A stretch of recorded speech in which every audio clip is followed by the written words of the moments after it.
Engineering গণিত 2, অধ্যাপক জিতেন্দ্র কুমার, গণিত বিভাগ, Indian institute of technology, Kharagpur.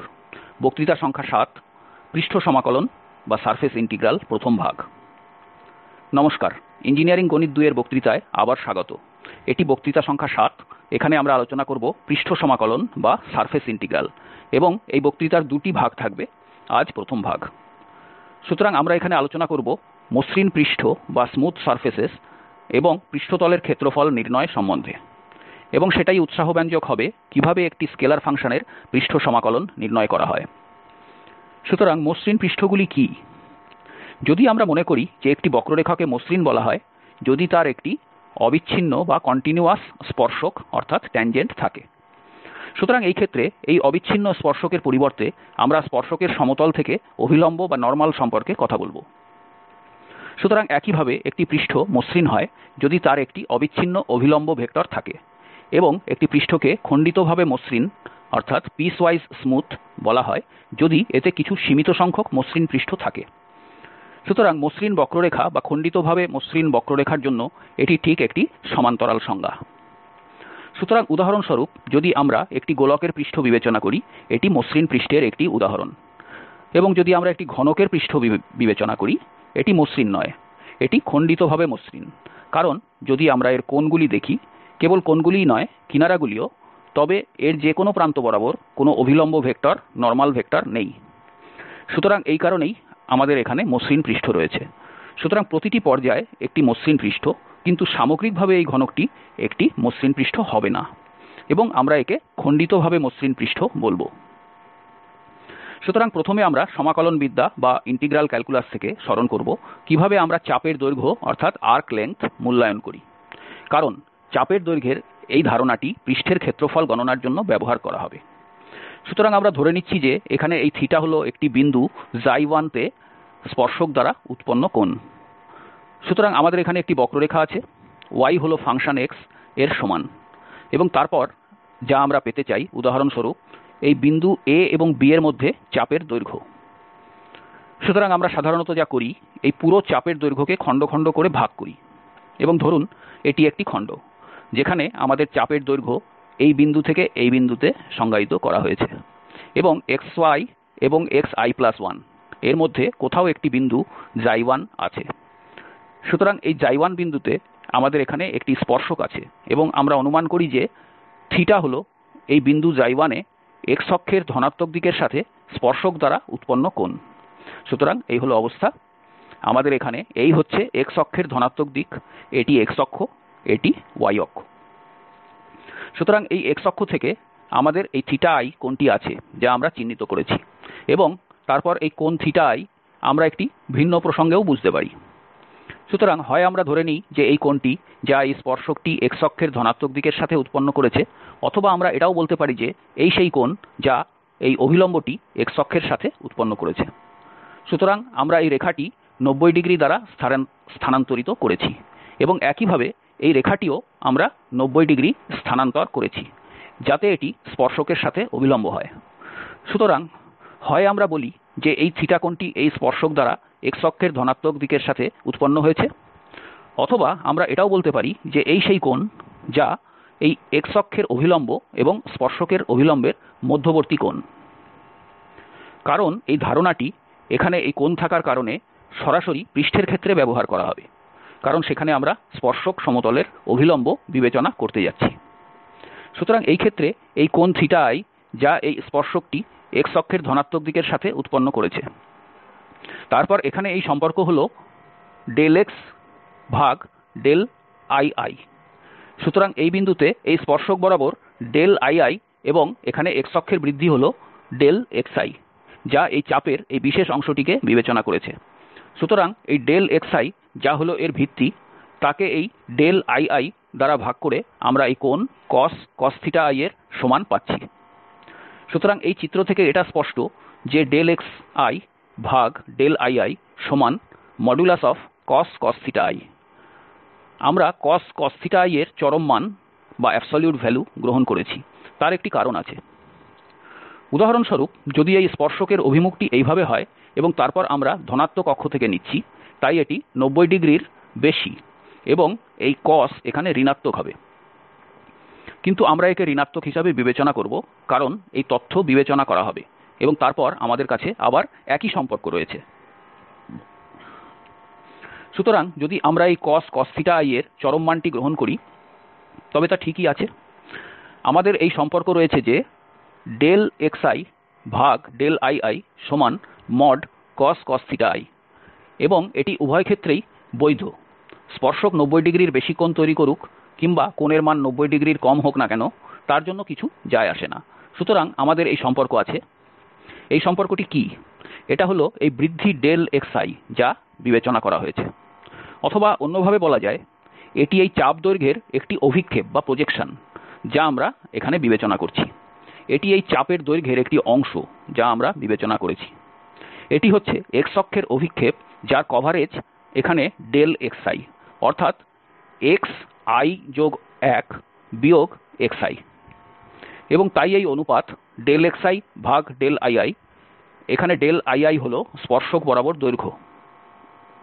সুতরাং স্বাভাবিকভাবেই এখানে আবার আমরা দেখতে পাই যে li সবসময় xi এর চেয়ে বড় হবে, এবং এখানে যাকে আমরা এই অনুপাত বলছি সেটি হল cos i এবং এর চরম মান।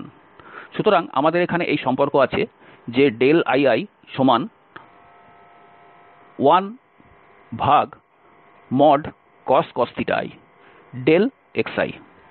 সুতরাং এই li হচ্ছে স্পর্শক বরাবর, এবং যদি আমরা প্রতিটি অংশের এই সমস্ত দূরত্বের সমষ্টি করি এবং তারপর অবশেষে আমরা এই x এর মান 0 তে যেতে দিই, এর মানে হলো এটি এই স্পর্শক বরাবর ঠিক চাপের দৈর্ঘ্য হয়ে যাবে।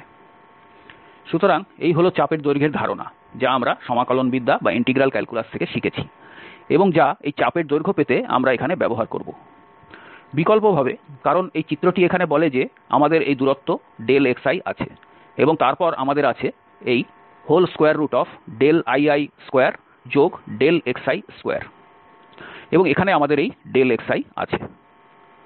সুতরাং আমাদের এই সম্পর্ক আছে যে এই ডেরিভেটিভটি এই xi তে স্পর্শক। সুতরাং এর মানে হলো এই বিন্দুতে স্পর্শক tan i। আমাদের এখানে যে এই ii2xi2xi আছে তার সমান।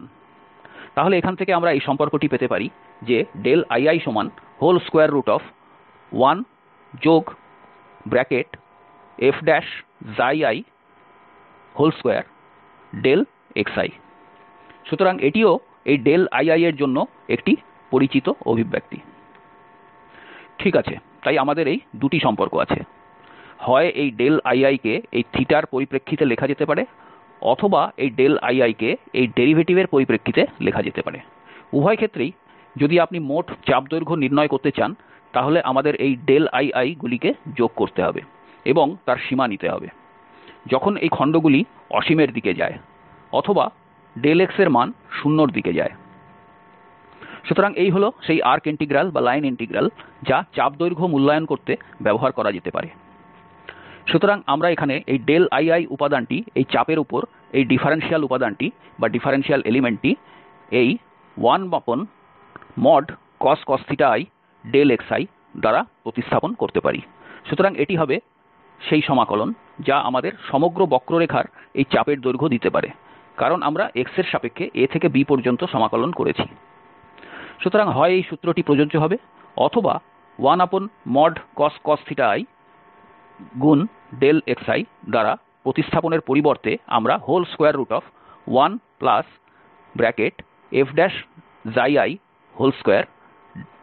গুণ xi দ্বারাও প্রতিস্থাপন করতে পারি। সুতরাং আমাদের দুটি সূত্র আছে, হয় এটি ব্যবহার করা যেতে পারে অথবা এটিও ব্যবহার করা যেতে পারে। সুতরাং এখানে চাপ দৈর্ঘ্যের ডিফারেনশিয়াল dl কে হয় এটি দ্বারা প্রকাশ করা যেতে পারে অথবা f' এর পরিপ্রেক্ষিতেও প্রকাশ করা যেতে পারে। সুতরাং পৃষ্ঠতলের ক্ষেত্রফলের মূল্যায়ন পাওয়ার জন্য আমরা কেবল চাপ দৈর্ঘ্যের ধারণাকে ব্যবহার করার চেষ্টা করব, অর্থাৎ সেখানে একই সম্পর্ক রয়েছে। এখন শুধু পার্থক্য হলো যে আমাদের এই পৃষ্ঠ আছে এবং আমরা এখানে একটি বিন্দু স্থির করেছি, এবং এটি স্পর্শক সমতল বা ট্যানজেন্ট প্লেন। এখানে এটি হলো সেই বিন্দুতে স্পর্শক সমতল, এবং এই স্পর্শক সমতলের অভিলম্ব এই f দ্বারা প্রদত্ত। এবং তারপর আমরা এখানে আরেকটি ভেক্টর বিবেচনা করেছি যা হলো এই ভেক্টর p, অর্থাৎ এই ai এর অভিলম্ব, যা উদাহরণস্বরূপ এই চিত্রে xz সমতলে রয়েছে, কিন্তু এটি যে কোনো স্থানাঙ্ক সমতলে বা কোঅর্ডিনেট প্লেনে থাকতে পারে, যে কোনো স্থানাঙ্ক সমতলের লম্ব হতে পারে।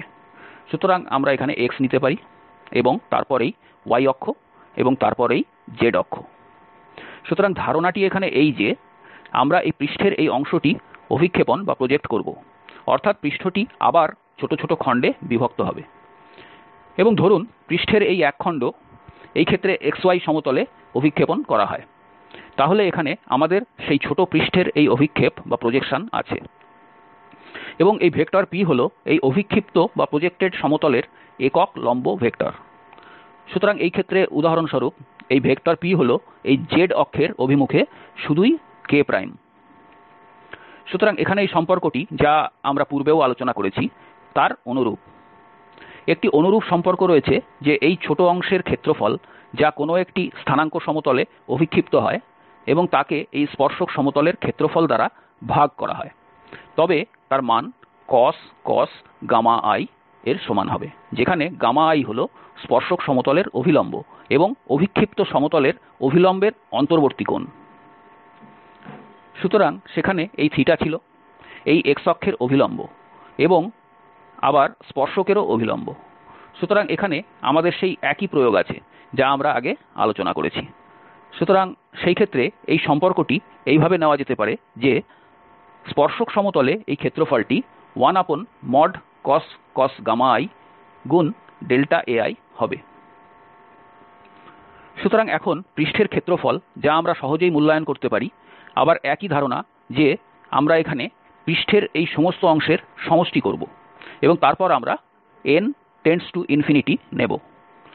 সুতরাং বর্তমানে এখানে এটি স্পর্শক সমতলে রয়েছে, কিন্তু যখন আমরা n→∞ নেব এটি অবশেষে পৃষ্ঠের ক্ষেত্রফল গঠন করবে। সুতরাং আমরা এখন এই i উপাদানটিকে এখানে এই প্রদত্ত উপাদান দ্বারা প্রতিস্থাপন করেছি এবং তারপর এই সমাকলন যা মূল্যায়ন করা যেতে পারে, উদাহরণস্বরূপ এই পৃষ্ঠতলের ক্ষেত্রফল নির্ণয়। এবং এই R হল xy, yz অথবা zx সমতলে এই পৃষ্ঠের অভিক্ষেপ। সুতরাং আমি যেমন বলেছি আমাদের একটি পৃষ্ঠ থাকবে, আমরা স্থানাঙ্ক সমতলগুলির মধ্যে যেটি সুবিধাজনক তার উপর অভিক্ষেপণ করব এবং তারপর পৃষ্ঠ সমাকলনটির মূল্যায়ন করা যেতে পারে, অথবা পৃষ্ঠতলের ক্ষেত্রফলকে এই ডাবল ইন্টিগ্রাল দ্বারা মূল্যায়ন করা যেতে পারে, কারণ এখানে আমরা সমতলের উপর সমাকলন করছি। এই ধরনের সমাকলনগুলি আমরা ইতিমধ্যে সমাকলন বিদ্যায় আলোচনা করেছি। এবং এটি হলো এই সমতলগুলির কোনো একটির উপর অভিক্ষিপ্ত ক্ষেত্রফল এবং এটি অতিরিক্ত ফ্যাক্টর যা পৃষ্ঠের ক্ষেত্রফল। এবং এখন আমাদের এই সমতলের নির্ধারিত ক্ষেত্রফলের সম্পর্ককে সঠিকভাবে বর্ণনা করবে, কারণ এখানে এই সম্পর্ক রয়েছে। সর্বদা একটি বক্ররেখার পৃষ্ঠতলের ক্ষেত্রফল যে কোনো একটি স্থানাঙ্ক সমতলে অভিক্ষিপ্ত ক্ষেত্রফলের চেয়ে বেশি বা সমান হবে। সুতরাং সেই ফ্যাক্টরটি সেই বিষয়টিকে নিশ্চিত করবে এবং তারপরে আমরা কেবল সমতলে সমাকলন অর্থাৎ ডাবল ইন্টিগ্রাল করছি, যা সমাকলন বিদ্যায় আমরা ইতিমধ্যে আলোচনা করেছি। সুতরাং পৃষ্ঠতলের ক্ষেত্রফল পাওয়ার জন্য আমাদের এই পৃষ্ঠটি আছে। আমরা এই মূল্যায়নের জন্য আরেকটি সুবিধাজনক ফর্মুলা পাব। সুতরাং মনে রাখবেন যে আমাদের যদি f এর এই গ্রেডিয়েন্ট থাকে যা f এর লম্ব এবং তারপর এই ভেক্টর p হল কোনো একটি স্থানাঙ্ক সমতলের উপর একক অভিলম্ব ভেক্টর। সুতরাং আবার এটি x এবং y এবং z। সুতরাং এখানে আমাদের এই সম্পর্ক আছে যে ∇f p এবং তারপর তাদের অন্তর্বর্তী কোণ এই গামা, যা আমরা ইতিমধ্যে আলোচনা করেছি।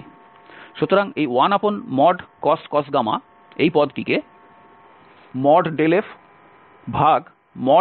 ∇f/∇f.p এই হিসাবে লেখা যেতে পারে। সুতরাং এখানে আমাদের এই গামার মান গণনা করতে হবে না, কারণ এই ফর্মটিতে পৃষ্ঠ সমাকলনের মূল্যায়ন অবশ্যই কঠিন। সুতরাং আমরা একটি নতুন সূত্র তৈরি করছি, যাকে আমরা কেবল পৃষ্ঠতলের ক্ষেত্রফল পেতে ব্যবহার করতে পারি। এখানে কেবল সেই সম্পর্কটিই থাকবে এবং তারপর তাকে আমাদের এই ∇f/∇f.p দিয়ে প্রতিস্থাপন করতে হবে। সুতরাং এই ক্ষেত্রে অবশেষে আমাদের কাছে পৃষ্ঠের ক্ষেত্রফল গণনার জন্য এই সূত্রটি রয়েছে। এই হলো পৃষ্ঠের উপর আপনার উপাদান। এখানে আমাদের পৃষ্ঠ সমাকলন রয়েছে, আমাদের এখানে পৃষ্ঠের উপর একটি ডিফারেনশিয়াল উপাদান আছে, এবং তারপর আমরা পৃষ্ঠের উপর সমাকলন করছি। সুতরাং এটি মূল্যায়ন করার জন্য আমরা কেবল এই ডাবল ইন্টিগ্রালটির মূল্যায়ন করব, এবং এই R এখানে এই সমতলের উপর অভিক্ষিপ্ত ক্ষেত্রফল হতে চলেছে, যে কোনো একটি সমতলের উপর এই পৃষ্ঠের অভিক্ষেপণ। সুতরাং F দেওয়া থাকলে আমরা এটি গণনা করতে পারি। সুতরাং প্রদত্ত পৃষ্ঠতলে আমরা ∇f এবং তার চরম মান গণনা করতে পারি, এবং এখানে এই ডট প্রোডাক্টটি আমরা চরম মান দিয়ে ভাগ করব, এবং তারপর R এর উপর সমাকলন করে আমরা পৃষ্ঠের ক্ষেত্রফল নির্ণয় করব। সুতরাং এই সম্পর্কটিতে এখানে d উপাদানটি আসলে অভিক্ষিপ্ত সমতল dA এর উপর এই উপাদানটির সাথে সরাসরি সম্পর্কিত, এবং এটি হলো সেই অতিরিক্ত ফ্যাক্টর যা দুটি ক্ষেত্রফলের মধ্যে পার্থক্যকে নির্দেশ করবে। আচ্ছা, এটি অবশ্যই বৈধ যে এই ∇f এবং p এর এই ডট প্রোডাক্টটি 0 এর সমান হওয়া উচিত নয়। সুতরাং তাদের একে অপরের সাথে লম্ব হওয়া উচিত নয়। সেই ক্ষেত্রে অভিক্ষেপটিও একটি সমস্যা হবে, কারণ এই অভিক্ষেপটি কোনো এক বিন্দুতে অভিক্ষিপ্ত হতে চলেছে যেখানে এটি ঘটছে। সুতরাং আমরা এড়িয়ে যাব যে ∇f.p এর মান 0 হওয়া উচিত নয়, তারা একে অপরের সাথে লম্ব হওয়া উচিত নয়, অন্যথায় এই সূত্রটি প্রযোজ্য হবে না। সুতরাং শুধু একটি দ্রুত মন্তব্য যে আপনি যদি সমাকলনবিদ্যা থেকে স্মরণ করেন যে যখন আমরা z সমান gx, y পৃষ্ঠের এই রূপটি ব্যবহার করতাম, তাহলে আমরা যে সমাকলনবিদ্যায় আলোচনা করেছি সেই পৃষ্ঠের ক্ষেত্রফলটি এই ∬R1∂z∂z2∂z∂y2dx dy এই সূত্রের দ্বারা মূল্যায়ন করা যেতে পারে। এবং এখন আমাদের আরেকটি আছে, কিন্তু আমরা দেখব যে এগুলি মূলত একই। সুতরাং ভেক্টর প্রসঙ্গে আমরা যা করতে পারি, আমরা ইতিমধ্যে পৃষ্ঠের মূল্যায়নের জন্য এই সূত্রটি পেয়েছি, এবং এটি দেখা যায় যে তারা আসলে একই। সুতরাং যদি আমরা এই f সমান z gx, y বিবেচনা করি, কারণ পৃষ্ঠটি ছিল z সমান gx, y, সুতরাং আমরা কেবলমাত্র এই f সমান 0 ফাংশনটি সংজ্ঞায়িত করেছি। এটি এই f এর সমতল পৃষ্ঠের মতো, যা ঠিক এই প্রদত্ত পৃষ্ঠটি হবে, এবং তারপর আমরা ∇f গণনা করতে পারি, যা আমরা পেয়েছি gx, gy, 1, এবং তারপর এই চরম মান আমরা 1/2gx2gy2 পেতে পারি। সুতরাং g সমান z। সুতরাং আমাদের z এর লিখিত রূপ আছে, যা 1zx2zy2, এবং এর মান 1 হতে চলেছে, কারণ এই ভেক্টর p কে একক সাধারণ ভেক্টর বিবেচনা করা হয়েছে, এবং এই ∇f সমান gx, gy, 1 ধরা হয়েছে। সুতরাং এই ভেক্টর p হল এই xy সমতলের উপর একক ভেক্টর। উদাহরণস্বরূপ এই অবস্থায় এটি কেবল k। সুতরাং আমাদের সেখানে শুধুমাত্র 1 থাকবে। সুতরাং এই দুটি সূত্র একই, তারা আলাদা কিছু নয়। সুতরাং এর আগে আমরা বলতে পারি কেবলমাত্র পৃষ্ঠতলের ক্ষেত্রফলটি নেওয়ার পরিবর্তে, যেখানে এই ফাংশনটির ইন্টিগ্রান্ড মান 1 নেওয়া হয়েছিল, সেখানে যদি আমাদের অন্য কোনো ইন্টিগ্রান্ড থাকে, উদাহরণস্বরূপ g কে x, y, z এর কিছু স্কেলার ফাংশন হিসাবে নেওয়া হয়, আমরা একই ধারণা ব্যবহার করে এই g কে s এর সাপেক্ষে সমাকলন করতে পারি। এবং ধারণাটি ঠিক এইরকম যে আমাদের কাছে এই যে ডিফারেনশিয়াল উপাদানটি আছে, তাকে কোনো একটি স্থানাঙ্ক সমতলের ডিফারেনশিয়াল উপাদান দ্বারা প্রতিস্থাপিত করা হবে। সুতরাং ধরুন, এবং শুধু আপনাদের কিছু ধারণা দিতে চাই যে এই ধরনের সমাকলনের ব্যবহার কি। ধরুন আমাদের এখানে এই ফাংশন x, y, z সমান c একটি পৃষ্ঠের উপর এই বৈদ্যুতিক চার্জ বা ইলেকট্রিক্যাল চার্জ বিতরণ দেওয়া আছে, এবং সেই ক্ষেত্রে আমরা ধরে নিই যে gx, y, z হল প্রতি একক ক্ষেত্রের বা ইউনিট এরিয়ার চার্জ। সুতরাং এটি প্রতি একক ক্ষেত্রের চার্জ, বা একে আমরা এই S পৃষ্ঠের প্রতিটি বিন্দুতে চার্জ ঘনত্ব বা চার্জ ডেনসিটি বলে থাকি। সুতরাং এই S পৃষ্ঠের মোট চার্জ পেতে আমাদের এই প্রদত্ত ঘনত্ব gx, y, z কে পৃষ্ঠের উপর সমাকলন করতে হবে, কারণ আমরা এই S পৃষ্ঠের মোট চার্জ পেতে আগ্রহী। সুতরাং প্রতিটি বিন্দুতে আমাদের মূলত এই চার্জগুলিকে যোগ করতে হবে, তার মানে আমাদের এই ইন্টিগ্রালটিকে সমাকলন করতে হবে। সুতরাং আমাদের পৃষ্ঠ সমাকলনটি আছে, তারপর এটি এমন একটি প্রয়োগ বা অ্যাপ্লিকেশন যেখানে আমরা এটি ব্যবহার করি। সুতরাং এই ঘনত্বকে এই পৃষ্ঠের উপর সমাকলন করতে হবে এবং এই ধারণাটিই আমরা বিকশিত করেছি। সুতরাং gx y z থাকবে, কারণ এটিই একমাত্র পদ। যদি আমরা xy সমতলে অভিক্ষেপ করি তাহলে পৃষ্ঠ ব্যবহার করে z কে এই পৃষ্ঠ থেকে প্রতিস্থাপন করতে হবে। অথবা একইভাবে যদি আমরা অন্য চলরাশিকে yz এ অভিক্ষেপ করি তাহলে সেখানে x থাকা উচিত নয়, সেখানে পৃষ্ঠের সমীকরণ থেকে x কে প্রতিস্থাপিত করতে হবে এবং তারপর এটি ছিল ডিফারেনশিয়াল উপাদান। সুতরাং আমরা এটিকে আবার অভিক্ষিপ্ত সমতলে সমাকলন করব। সুতরাং আমাদের এই পৃষ্ঠ সমাকলনটি আছে, একে বলা হয় s এর সাপেক্ষে g এর পৃষ্ঠ সমাকলন। এবং এখানে এটুকুই লক্ষণীয় যে আমাদের আরও প্রয়োগ আছে। উদাহরণস্বরূপ, যদি এই g কোনো বস্তুর একটি পাতলা শেলের ভর ঘনত্ব বা মাস ডেনসিটি হয়, যা এখানে এই s দ্বারা ঢালাই করা হয়, যাকে এই ছাঁচে ঢালাই করে s আকৃতি দেওয়া হয়েছে, তখন এই সমাকলনটি যদি এই ভর ঘনত্ব g হয়, তাহলে এই উপরের সমাকলনই আমাদের সেই শেলের মোট ভর দেবে। যদি এই g এর মান 1 এর সমান হয়, তাহলে স্বাভাবিকভাবেই আমরা দেখেছি যে এই সূত্রটি পৃষ্ঠের ক্ষেত্রফল গণনার জন্য হ্রাস ব্যবহৃত হবে। সুতরাং এটি থাকার ফলে আমরা এখন কিছু উদাহরণ নিয়ে আলোচনা করতে পারি। সুতরাং দুটি উদাহরণ থাকবে। একটি আমরা একটি পৃষ্ঠের ক্ষেত্রফল নির্ণয় করার জন্য আলোচনা করব এবং অন্যটি যেখানে আমরা কিছু স্কেলার ফাংশনকে সমাকলন করব। সুতরাং আমরা এই x2y2z2 এই অর্ধগোলকটি থেকে কাটা টুপিটির এই ক্ষেত্রফলটি নির্ণয় করতে চলেছি।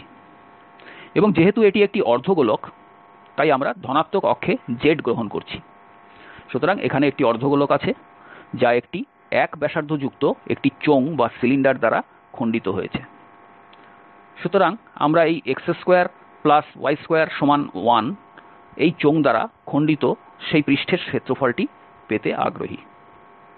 চোঙের অক্ষটি ঠিক এই z অক্ষ।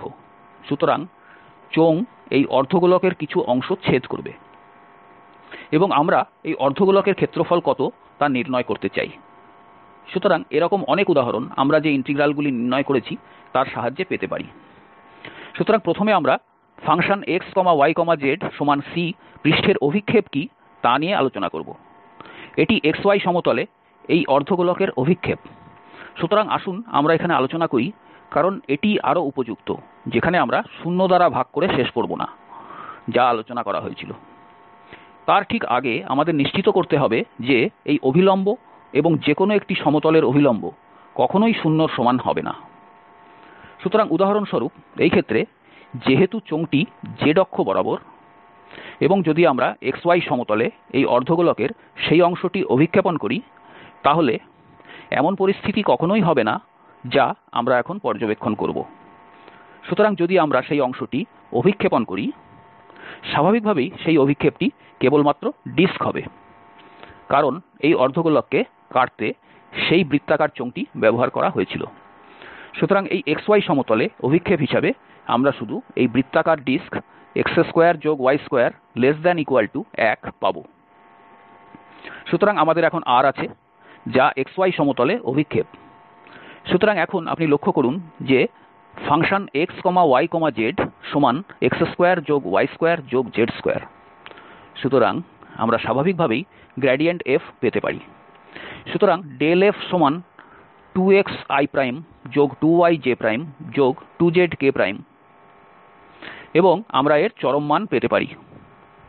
সুতরাং 4x24y24z2 এবং এই 4 বাইরে নেওয়া যেতে পারে, তাই এটি হবে 2x2y2z2 এবং এই x2y2z2 2 এই পৃষ্ঠ থেকে মান হবে, সুতরাং 2x2y2z22।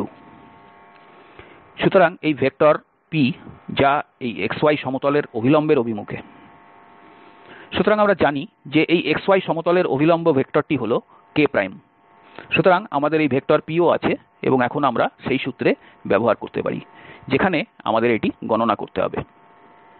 এই ∇f.p এবং এই ক্ষেত্রে তাই ∇f এখানে আছে এবং তারপর যদি আমরা k' এর সাথে এই ডট প্রোডাক্টটি করি, স্বাভাবিকভাবেই এই 2z থাকবে। সুতরাং আমাদের কাছে এই পরম মানের সঙ্গে এই 2z আছে। সুতরাং এই ভেক্টরটি গণনা করা হয়েছে এবং আমরা পেয়েছি যেহেতু z ≥ 0। সুতরাং আমরা কেবল এখানে 2z পেতে পারি, এখানে কোনো চরম মান নেই। সুতরাং এই পৃষ্ঠতলের ক্ষেত্রফল এই সমাকলনটি এই R অভিক্ষিপ্তের উপর গণনা করা হবে, যা একটি বৃত্তাকার ডিস্ক। এবং আমরা ইতিমধ্যে এই ∇f.p 2z গণনা করেছি, যা আমরা গণনা করেছি এবং তারপর এই ∇f যার চরম মান আসছে 2√2। তাই আমাদের এখানে এখন সবকিছুই আছে যা এই সমাকলনটি গণনা করার জন্য প্রয়োজন। আমাদের কাছে 2√2/2z আছে এবং এটি dA এর সাপেক্ষে গণনা করতে হবে। যেহেতু আমরা এই xy সমতলে অভিক্ষেপণ করছি, সুতরাং সেখানে z থাকা উচিত নয়। সুতরাং z কে পৃষ্ঠের সমীকরণ অর্থাৎ x2y2z2 2 থেকে অবশ্যই প্রতিস্থাপন করতে হবে। সুতরাং এই z আমরা সেখান থেকে প্রতিস্থাপন করতে পারি এবং যেহেতু z ধনাত্মক তাই আমরা এর ধনাত্মক বর্গমূল গ্রহণ করতে পারি।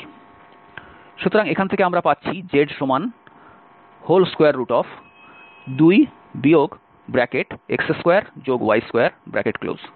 যা এখন এখানে ব্যবহার করা যায়।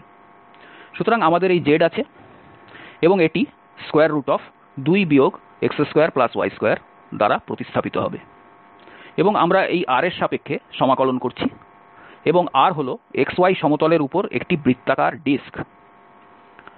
সুতরাং এখন যেহেতু আমাদের xy সমতলে বৃত্তাকার ডিস্ক রয়েছে, তাই এই R এর উপর এই সমাকলন গণনা করার জন্য পোলার স্থানাঙ্ক বা পোলার কোঅর্ডিনেটস ব্যবহার করাই ভালো। এবং এর মানে হল √2 ইতিমধ্যেই বাইরে বসে আছে, d হল এখানে ডিফারেনশিয়াল উপাদান যা পোলার স্থানাঙ্কের জন্য r dr dθ হবে। সুতরাং আমাদের x r cos আছে এবং আমাদের y r sin আছে। সুতরাং এখান থেকে আমরা 2 x2y2 2 r² পাব। সুতরাং আমাদের এখানে এই সমাকলন এবং তারপর √2, তাই সীমাগুলি খুবই স্পষ্ট। সুতরাং r এর সীমা 0 থেকে 1 এবং এর সীমা 0 থেকে 2π পর্যন্ত যাবে। সুতরাং এটি পুরো ডিস্ককে বিবেচনা করবে। সুতরাং এখন এখানে আমাদের এটি সমাকলন করতে হবে, অর্থাৎ আমরা এখানে r/2 r² এটি পাব। সুতরাং আমাদের এখানে এই ডিফারেন্সিয়েশনটির সমাকলন প্রয়োজন। তারপরে আমরা 2 দ্বারা ভাগ করতে পারি এবং সেখানে ক্ষতিপূরণ দিতে 2 দ্বারা গুণ করতেও পারি। সুতরাং সমাকলনটি সেখানে রয়েছে এবং তারপরে আমরা এটিকে ডিফারেন্সিয়েট করতে পারি বা এটিকে সমাকলন করতে পারি যাতে আমাদের সূচক 2 থাকে এবং এটি যোগ করা হবে, তাই 12 যোগ 1, সুতরাং এটি হবে 12 এবং তারপর আমরা 12 দ্বারা ভাগ করব। সুতরাং এটি এখানে নিষ্পত্তি করা হবে। এখন আমাদের এখানে বিয়োগ চিহ্ন আছে এবং তারপর 2 r² আছে। r এর মান 0 থেকে 1 পর্যন্ত। সুতরাং আমরা এটিকে সমাকলন করতে পারি 0 থেকে 2π এর উপরে। সুতরাং এটি অবশ্যই একটি ধ্রুবক ছিল। সুতরাং আমাদের 2π গুণ 2 √2 আছে। সুতরাং আমরা চোঙ দ্বারা খণ্ডিত পৃষ্ঠতলের ক্ষেত্রফল মূল্যায়ন করেছি এবং আমরা দেখছি যে পৃষ্ঠতলের ক্ষেত্রফলকে শুধু স্বাভাবিক ডাবল ইন্টিগ্রাল দিয়ে গণনা করা যায়, কিন্তু এখানে এই ডিফারেনশিয়াল এলিমেন্টটি বিবেচনা করতে হবে যা এই বক্রতা অংশের বা কার্ভেচার পার্টসের মধ্যে পার্থক্যটি বিবেচনা করবে এবং তারপর আমরা সমতলের উপর সমাকলন করছি। ঠিক আছে, তাই আমরা আরও একটি উদাহরণ পর্যালোচনা করব যেখানে আমরা এই gx y z xyz কে সমাকলন করব। সুতরাং আমরা শুধু ক্ষেত্রফল গণনা করছি না, কিন্তু আমরা এই gx y z xyz ফাংশনটিকে ঘনকের একটি পৃষ্ঠের উপর সমাকলন করছি, যা প্রথম কোয়াড্র্যান্টে অবস্থিত। সুতরাং আমাদের প্রথম কোয়াড্র্যান্টে একটি ঘনক আছে এবং যা x সমান 1, y সমান 1 এবং z সমান 1 দ্বারা আবদ্ধ।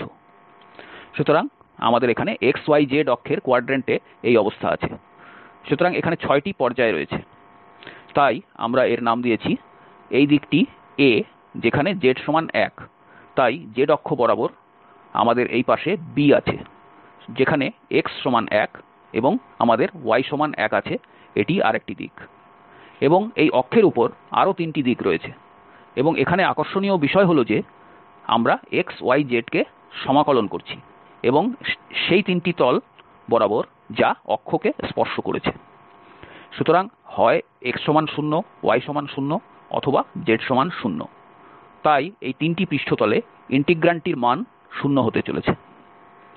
সুতরাং অবশেষে আমরা কেবল এই ABC অর্থাৎ এই 3টি পৃষ্ঠকে সমাকলন করে শেষ করব, যেখানে উদাহরণস্বরূপ x সমান 1, x হচ্ছে ধ্রুবক এবং yz অবশ্যই পরিবর্তিত হবে, এবং একইভাবে এই পৃষ্ঠে উপরেরটির ক্ষেত্রে z স্থির এবং x ও y পরিবর্তিত হবে, আর এই পৃষ্ঠে আপনার y স্থির এবং এই x ও z পরিবর্তিত হবে।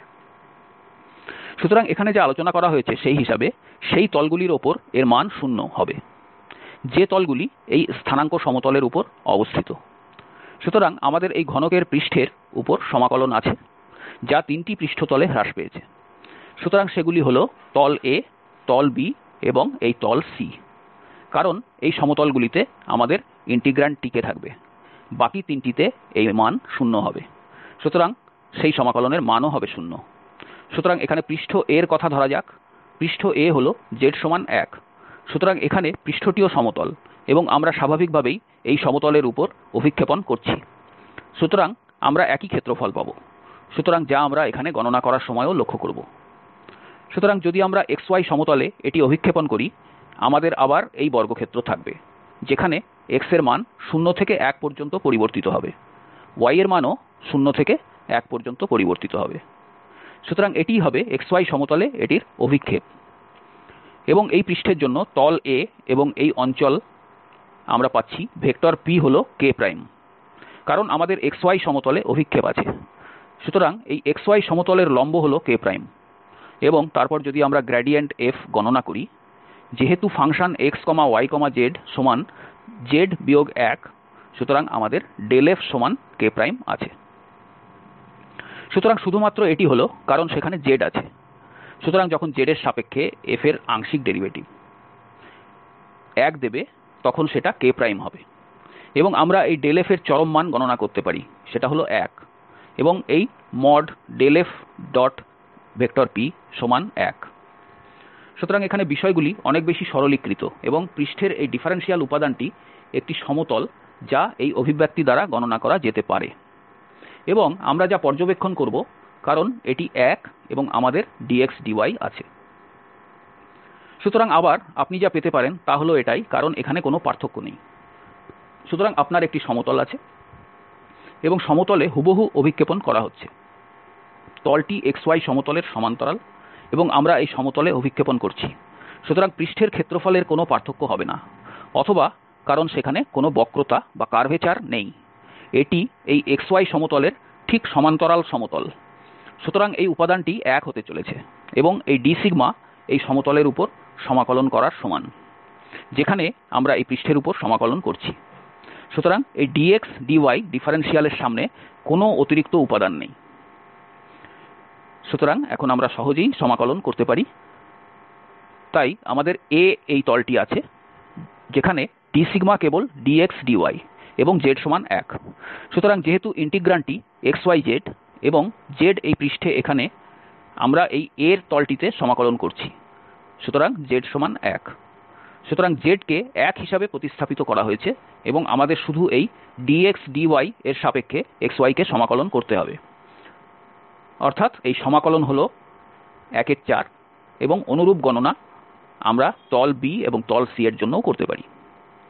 সুতরাং একইভাবে আমরা তল B এর জন্য পাই যখন আমরা এই yz সমতলে অভিক্ষেপণ করি।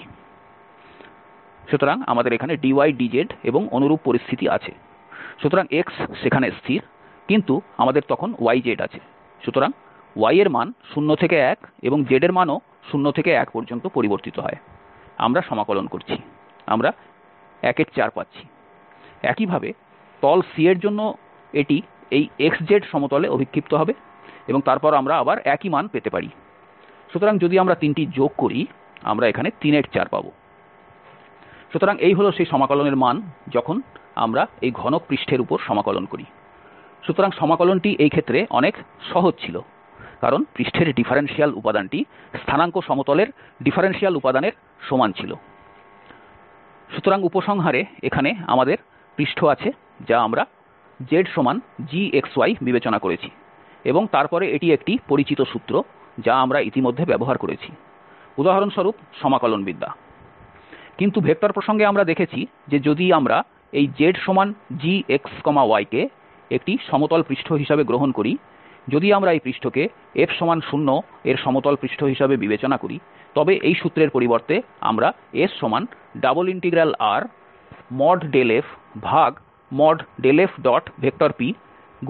dA এই ফর্মুলাটি ব্যবহার করতে পারি, এবং তারপরে আমরা যে কোনো অভিক্ষিপ্ত স্থানাঙ্ক সমতলে সমাকলন করতে পারি। সুতরাং এটি একটি খুব বিশেষ ক্ষেত্র ছিল যখন xy সমতলে অভিক্ষেপ করা হয়েছিল, কিন্তু এখানে আমাদের আরও সাধারণ পরিস্থিতি রয়েছে যা আমরা যে কোনো স্থানাঙ্ক সমতলে অভিক্ষেপণ করতে পারি। তদনুসারে এই ভেক্টর p এর মান অভিক্ষেপের উপর নির্ভর করে, i, j বা k হতে হবে। এছাড়াও আমরা দেখেছি যে শুধুমাত্র পৃষ্ঠতলের ক্ষেত্রফল নয়, আমরা একটি ফাংশনকে, অর্থাৎ একটি স্কেলার ফাংশনকেও সমাকলন করতে পারি। এক্ষেত্রেও ডিফারেনশিয়াল এলিমেন্টটি প্রতিস্থাপিত হবে। সুতরাং কোনো পার্থক্য নেই, এখন এর পরিবর্তে এই gx y z ব্যবহার করা হবে, এবং আমরা যেখানে এটি অভিক্ষিপ্ত করছি সেই অনুযায়ী এই x y z এর মধ্যে একটিকে পৃষ্ঠের সমীকরণ থেকে প্রতিস্থাপিত করা হবে। সুতরাং এই ছিল পৃষ্ঠ সমাকলন সম্পর্কে বর্ণনা। পরবর্তী বক্তৃতায় আমরা বিবেচনা করব যে এখানে একটি স্কেলার ফাংশনের পরিবর্তে আমাদের যদি ভেক্টর ক্ষেত্র থাকে তবে কি হবে। সুতরাং এটি পরবর্তী বক্তৃতার আলোচনার বিষয় হবে।